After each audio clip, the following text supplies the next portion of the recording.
Pernahkah kalian menggunakan smartwatch untuk mengukur detak jantung? Lalu datanya terkirim secara otomatis ke smartphone? Sekilas terlihat sederhana, namun di baliknya terdapat komunikasi data yang sering digunakan dalam Internet of Things. Bagaimana data dari smartwatch bisa sampai ke smartphone? Apakah data tersebut memang terkirim secara langsung ke smartphone? Atau ada mekanisme tertentu yang bekerja di dalamnya? Proses pengiriman data tersebut berkaitan erat dengan network layer dalam Internet of Things. Network layer merupakan lapisan yang berfungsi untuk mengirimkan data dan menghubungkan perangkat dari satu titik ke titik lainnya. Dalam sistem IoT, data pertama kali diambil oleh perception layer melalui sensor, lalu dikirimkan melalui network layer agar bisa diproses oleh layer lain. Network layer merupakan lapisan yang bertugas untuk mengirimkan data dari perangkat sumber ke perangkat tujuan. Proses ini biasanya dilakukan melalui media komunikasi seperti internet, wifi, bluetooth, dan media lainnya. Network layer dapat dianalogikan seperti proses komunikasi pada manusia. Sebagai contoh, ketika seseorang mengirimkan pesan melalui chat, informasi berpindah dari pengirim ke penerima melalui media komunikasi berupa internet dan aplikasi. Bahkan dalam kehidupan sehari-hari, komunikasi merupakan salah satu hal yang paling sering kita lakukan, di mana pembicara akan mengeluarkan suara yang akan ditransfer melalui udara menuju telinga sang pendengar. Hal itu merupakan salah satu contoh dari penerapan network layer dalam kehidupan sehari-hari. Jadi, network layer merupakan hal yang berkaitan erat dengan kata komunikasi. Dalam sistem IoT, transmisi data umumnya dilakukan menggunakan protokol komunikasi seperti HTTP dan MQTT. HTTP umumnya digunakan pada sistem yang menggunakan basis web, sedangkan MQTT lebih sering digunakan pada IoT karena lebih ringan dan juga lebih efisien. HTTP bekerja menggunakan sistem request and response, sedangkan MQTT bekerja dengan metode publish and subscribe yang lebih efisien dan juga aman untuk pengiriman data berkelanjutan. Selanjutnya, mari kita bahas analogi dari HTTP dan MQTT. Untuk yang pertama, kita bahas tentang HTTP. Bayangkan ada seorang pelanggan yang ingin memesan kopi di sebuah kafe. Lalu pelanggan tersebut meminta ke barista untuk dibuatkan kopi. Setelah itu barista memproses dan menyajikan kopi yang telah siap ke pelanggan. Hal ini sama seperti pada device kita, di mana device akan meminta data ke server, dan server akan memberikan data yang diminta oleh device kita.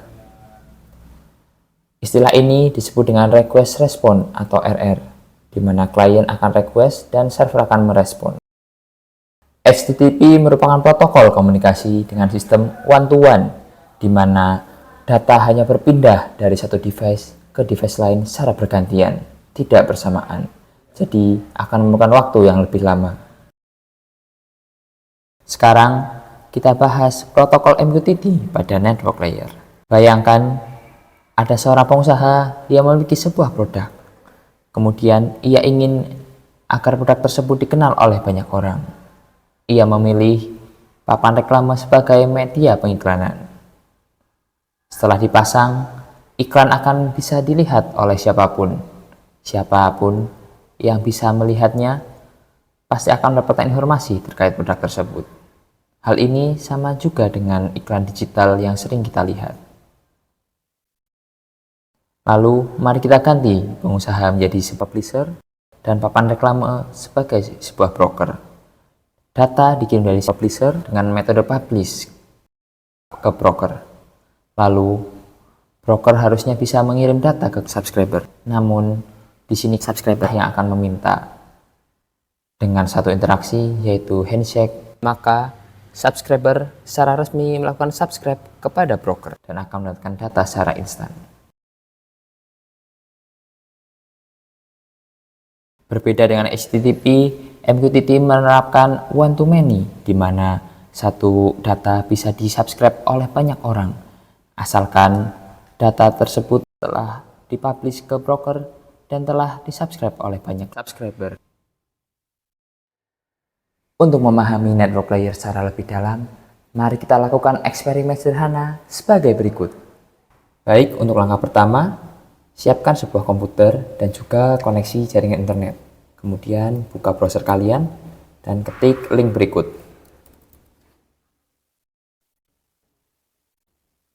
Dan juga buka tab baru untuk membuka link berikutnya.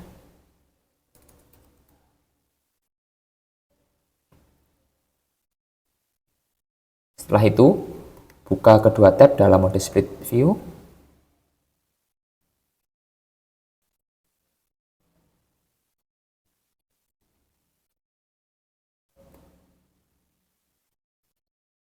Kemudian pilih full screen dan juga siapkan semuanya agar terlihat dengan jelas.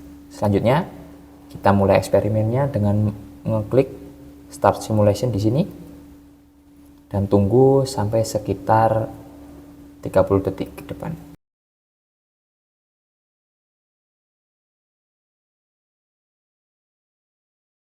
Baik, setelah 30 detik berlalu, bisa dilihat terdapat 3 kali request yang diterima oleh server di ThinkSpeak yang dikirim melalui ESP32 di sini.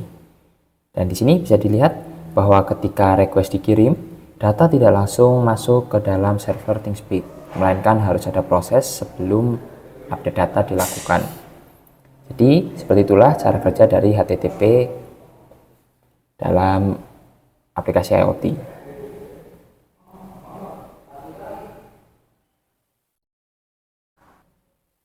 Selanjutnya kita lanjut untuk MQTT. Kita tutup semua tabnya dan kita buka link berikut.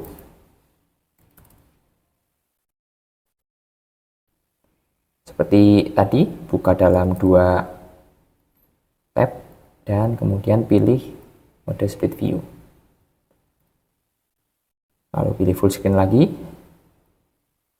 dan kita mulai eksperimennya dengan mengklik tombol start simulation. Kita tunggu juga waktu 30 detik.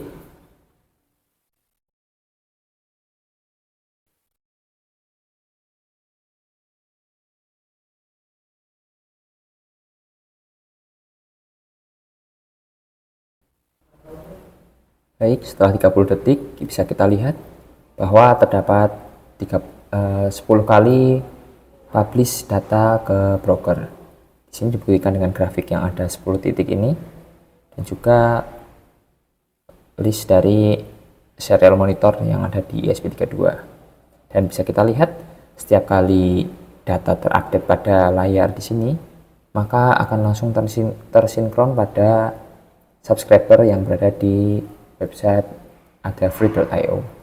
Di sini membuktikan bahwa MQTT termasuk cepat dalam pengiriman data karena dari publisher menuju broker dan langsung ditampilkan pada subscriber yang telah melakukan subscribe.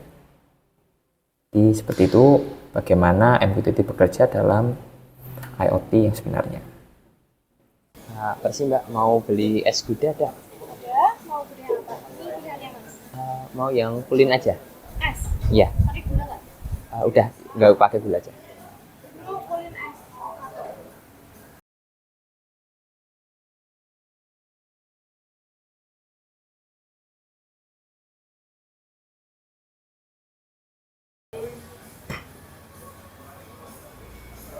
Sih mas. Iya. Makasih. Jadi, begitulah gambaran dari HTTP dalam bekerja di komunikasi data, di mana data harus berpindah secara berurutan dan bergantian sesuai antrian, agar tidak ada tabrakan data ataupun kekosongan data yang terjadi. Lantas, bagaimana MQTT bekerja? Mari kita lihat video berikut.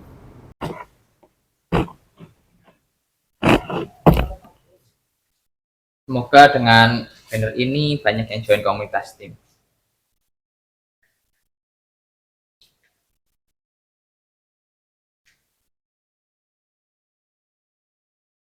Apa nih? Steam Community. Oh, ada barcode-nya juga nih.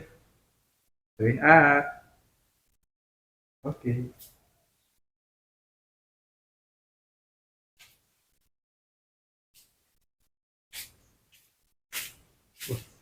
So, Steam Community nih. Join up.